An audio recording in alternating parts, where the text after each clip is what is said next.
Russian President Vladimir Putin on Thursday congratulated Donald Trump for winning the U.S. election.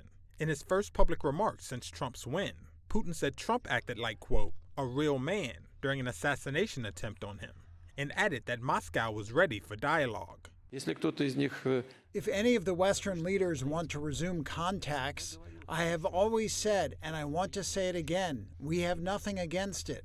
As you wish, let us resume contacts and hold discussions. During his campaign, Trump said that he would bring peace in Ukraine within 24 hours if elected, but has given few details on how. I also have a very good relationship, as you know, with President Putin, and I think if we win, I think we're going to get it resolved very quickly. Reports that Trump had spoken to Putin as many as 7 times since leaving office in 2021 sparked concern in the White House last month. Do we have serious concerns? Yes, if it is true. Can you say yes or no whether you have talked to Vladimir Putin since you stopped being president? Well, I don't comment on that, but I will tell you that if I did, it's a smart thing. The 2.5-year-old war in Ukraine is entering what some Russian and Western officials say could be its final, most dangerous phase, after Moscow's forces advance at their fastest pace since the early weeks of the conflict. For Susie and Republican President-elect Donald Trump named campaign chief Susie Wiles as his White House chief of staff on Thursday. In a statement, Trump said, quote, Susie is tough, smart, innovative, and is universally admired and respected. I have no doubt she will make our country proud. The longtime Republican strategist and fellow campaign manager Chris LaCivita are credited with running a more disciplined campaign compared to Trump's previous bids. The billionaire thanked them both during his victory speech earlier this week, referring to Wiles as the Ice Maiden. Susie likes to stay sort of in the back, let me tell you. The Ice Maiden, we call her the Ice Maiden. Come on, Chris, come here, Chris. Susie likes to stay in the background. She's not in the background. Wiles previously worked on Ronald Reagan's 1980 presidential campaign and helped Florida's Republican Governor Ron DeSantis win election in 2018. She served as a senior advisor on Trump's 2016 and 2020 presidential bids. Trump ran through 4 chiefs of staff during his first term as they struggled to rein in the famously undisciplined president. Now Wiles will be the first woman to serve as White House chief of staff, a position of significant influence. The post entails being the president's gatekeeper, organizing his time and schedule, and maintaining contact with other government departments and lawmakers. Wiles' appointment is the first of what are expected to be many staffing announcements as Trump prepares for a return to the White House on January 20th. Once upon a time, I wasn't a Trump guy either. And trust me, the president never lets me forget it. JD Vance was once a bitter critic of Donald Trump. He called him an idiot in public and compared him to Adolf Hitler in private. Today, he is one of Trump's most ardent defenders and heir apparent to Trump's re-energized Make America Great Again movement. Vance's transformation makes him a relatively unusual figure in Trump's inner circle. And at 40 years old, he will be one of the country's youngest ever vice presidents. So how did he get here? Our movement is about single moms like mine, who struggled with money and addiction, but never gave up. Vance was born into an impoverished home in southern Ohio. Trump's advisors who supported Vance as his pick for VP argued he could give the campaign a boost in the Rust Belt, where voters in a handful of battleground states would determine the outcome of the election. So look. Vance's hardcore conservative views and sometimes awkward appearances on the trail gave Trump allies and donors pause. I'm JD Vance. I'm running for vice president. Good to see you. Okay. But as the race wore on, Vance showed some prowess at tailoring his message to his audience. In September, Vance amplified a baseless conspiracy theory that Haitian immigrants were eating household pets in Ohio. The false tale energized Trump's conservative base. After serving in the Marine Corps, attending Yale Law, and working as a venture capitalist in San Francisco, Vance rose to national prominence thanks to his memoir, Hillbilly Elegy. He was harshly critical of Trump in 2016 and during the opening stages of Trump's term in the White House.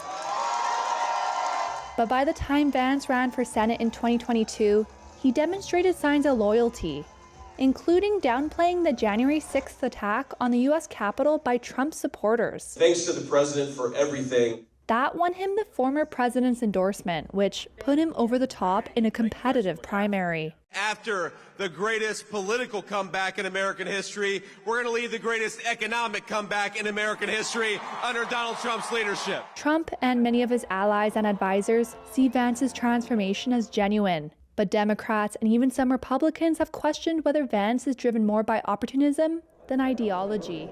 The collapse of Germany's three-party coalition has triggered political chaos in Europe's largest economy. So what happens now? So in this period, German politics will be very weak. Political analyst Stefan Marschall said the leadership vacuum could weaken German politics for months to come. We are now in a transition period in Germany, which means that we have kind of a government which is going to step down very soon, and we don't know how the new government is going to look like. The coalition collapsed as German Chancellor Olaf Scholz sacked Finance Minister Christian Lindner of the Free Democrats Party. Scholz is now expected to head a minority government with his Social Democrats and the Greens. That means they will need to cobble together parliamentary support to pass legislation. Scholz said he will call a confidence motion in his government for January 15, paving the way for holding a snap election by the end of March. But opposition leader Friedrich Merz is urging an immediate confidence vote and is pushing for elections as early as January.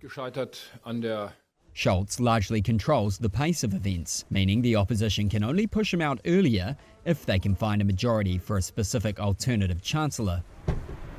Jörg Kukes has been chosen to replace Lindner as finance minister. Now deputy finance minister, Kukes was formerly a Goldman Sachs investment banker. Scholz said he would ask Merz to support urgently needed budgetary measures.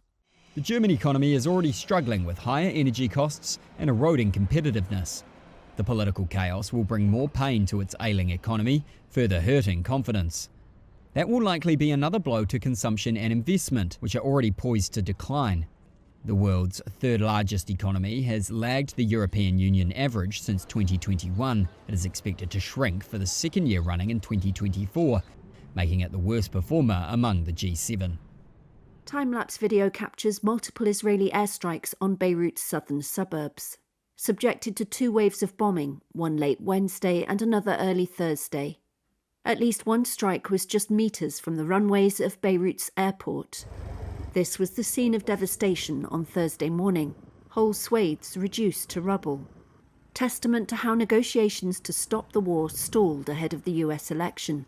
A Hezbollah lawmaker, asked about US Republican Donald Trump's election victory, said the armed group welcomed any attempt to stop the war in Lebanon, but didn't pin its hopes for a ceasefire on a particular US administration. Ibrahim al-Musawi said it wanted to see US actions, not words. Israel's government has welcomed Trump's return to power, saying he was a leader who would support them unconditionally. The Israeli military has repeatedly battered strongholds of the Iranian-backed armed group Hezbollah in the Lebanese capital's southern suburbs and in the south and east of the country. Further south, in Sidon, a damaged bus belongs to a United Nations peacekeepers convoy. The Lebanese army said an Israeli strike on a car passing through a checkpoint killed 3 Lebanese citizens and wounded 3 Lebanese soldiers and 4 Malaysian personnel with the UNIFIL peacekeeping mission. Israel says it is targeting Hezbollah infrastructure and military assets while avoiding civilians. But Lebanese authorities and Hezbollah point to the widespread damage and soaring death toll. More than 3,000 people have been killed in Israeli strikes on Lebanon over the last year, the vast majority in the escalation of the past 6 weeks. Israel and Hezbollah have exchanged fire for more than a year, in parallel with the Gaza war. Some of the most deadly of the latest Israeli strikes were in the eastern Bekaa Valley on Wednesday. Lebanon's health ministry said at least 40 people were killed around the city of Baalbek. This historic Ottoman-era building next to the city's famed Roman temples was also destroyed. It was the closest Israel has come yet to striking the UNESCO-listed site. Since fighting intensified in September, Israeli troops have fought their way into Lebanese villages. The army releasing this footage on Thursday showing Israeli soldiers in a ruined landscape said to be southern Lebanon. With potential Trump tariffs ahead, Taiwan says it will help its companies relocate production out of China. Taiwanese companies have invested billions of dollars in China over the past 4 decades, taking advantage of historically lower costs. But incoming US President Donald Trump has promised to impose tariffs of 60% on US imports of Chinese-made goods. And Taiwan's government, wary of stepped-up pressure from Beijing to accept Chinese sovereignty claims, has been encouraging its firms to move investment elsewhere. Another worry, the world's largest chipmaker, Taiwanese TSMC, is investing $65 billion in the US state of Arizona for new factories. But Taiwanese lawmakers have voiced concerns Trump might cancel subsidies for TSMC. The economy minister said on Thursday that there is a contingency plan, including helping more companies in the supply chain to move to the United States. TSMC has not commented on any concerns it may have about the subsidies. Taiwan and the United States have also been holding talks under a series of different trade initiatives that Taipei hopes will lead to a broad free trade agreement. Mozambican police fired tear gas at hundreds of opposition supporters converging on the capital Maputo on Thursday, in the biggest demonstration yet against last month's disputed election. Human rights groups say at least 18 people have been killed in the police crackdown on protests since the October 9th vote, which extended ruling party Frelimo's 5 decades in power. Opposition parties, civil society groups and Western observers said the election was unfair and that results were altered. A Frelimo spokesperson did not respond to requests for comment. Thursday was dubbed the Day of Freedom in flyers distributed on social media by presidential candidate Venancio Mondlane. Mondlane commands a strong following among the country's disenchanted youth and came second in the official election results, but claims to have won. Security forces patrolled the main highway into the capital on Thursday morning. A Reuters witness said crowds of people tried to make their way into the city on foot. Elsewhere in the city, groups of protesters burned tyres and blocked roads. South Africa closed its main border crossing on Wednesday for security reasons and advised its citizens against all but essential travel to Mozambique. A South African logistics company on Thursday said it had suspended port and terminal operations in the country.